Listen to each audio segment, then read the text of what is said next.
8 ದಿನಗಳ ಬದಲು 9 ತಿಂಗಳ ಕಾಲ ಅಂತಾರಾಷ್ಟ್ರೀಯ ಬಾಹ್ಯಾಕಾಶ ನಿಲ್ದಾಣದಲ್ಲಿದ್ದ ಸುನಿತಾ ವಿಲಿಯಮ್ಸ್ ಮತ್ತು ಬುಚ್ ವಿಲ್ಮೋರ್ 4576 ಬಾರಿ ಭೂಮಿಯನ್ನು ಸುತ್ತಿದ್ದಾರೆ. ಬಾಹ್ಯಾಕಾಶ ನಿಲ್ದಾಣವೆನ್ನುವುದು ಒಂದು ಉಪಗ್ರಹವಾಗಿದ್ದು ಅದು ಭೂಮಿಯನ್ನು ಚಂದ್ರನಂತೆ ಸುತ್ತು ಹಾಕುತ್ತದೆ. ಸುನಿತಾ ಮತ್ತು ವಿಲ್ಮೋರ್ ISSನಲ್ಲಿ ಇದ್ದಾಗ ಅವರಿದ್ದ ಬಾಹ್ಯಾಕಾಶ ನಿಲ್ದಾಣವು 4576 ಬಾರಿ ಭೂಮಿಗೆ ಸುತ್ತು ಹಾಕಿದೆ. ಆ ಸುತ್ತುಗಳನ್ನು ಲೆಕ್ಕ ಹಾಕಿದರೆ ಅವರು ಕ್ರಮಿಸಿದ ದೂರ 12.1 ಕೋಟಿ ಮೈಲು ಆಗಿದೆ. ಅದಕ್ಕಾಗಿ ಅವರು ಚೇತರಿಸಿಕೊಳ್ಳಲು ಈಗ 45 ದಿನಗಳ ವಿಶೇಷ ವ್ಯವಸ್ಥೆಯನ್ನು ಮಾಡಿರುವುದಾಗಿ ತಿಳಿದು ಬಂದಿದೆ. ಇದಲ್ಲದೆ ಆರಂಭದಲ್ಲಿ ಹೋದ ಗಗನನೌಕೆ ರಿಪೇರಿಗೆ ಅವರು ಹೊರಗೆ ಬಂದಿದ್ದರು ಹಾಗೂ 2 ಬಾರಿ ಬಾಹ್ಯಾಕಾಶ ನಡಿಗೆ ಮಾಡಿದ್ದಾರೆ. ಹಲವು ಪ್ರಯೋಗ ನಡೆಸಿದ ಅವರು ವಿಶೇಷ ವಾತಾವರಣದಲ್ಲಿ ಸಸ್ಯ ಬೆಳೆಸಲು ಪ್ರಯತ್ನಿಸಿದ್ದೂ ಇದೆ.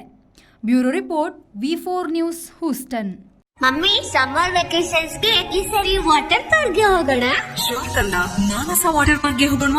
ಈಗ ಹಿರಿಯರಿಂದ ಕಿರಿಯರವರೆಗೆ ಸಿಂಗಲ್ಸ್ ಅಥವಾ ಫ್ಯಾಮಿಲಿ ಅನ್ಲಿಮಿಟೆಡ್ ವಾಟರ್ ಗೇಮ್ಸ್ ಹಾಗೆ ಸಂಜೆ ಮೇಲೆ ರೈನ್ ಡ್ಯಾನ್ಸ್ ಮತ್ತು ಮ್ಯೂಸಿಕಲ್ ಫೌಂಟೇನ್. ಕರಾವಳಿ ಕರ್ನಾಟಕದ ಬೃಹತ್ water park Manasa water park, Pilikula, Mangaluru. Visit www.manasawaterpark.com.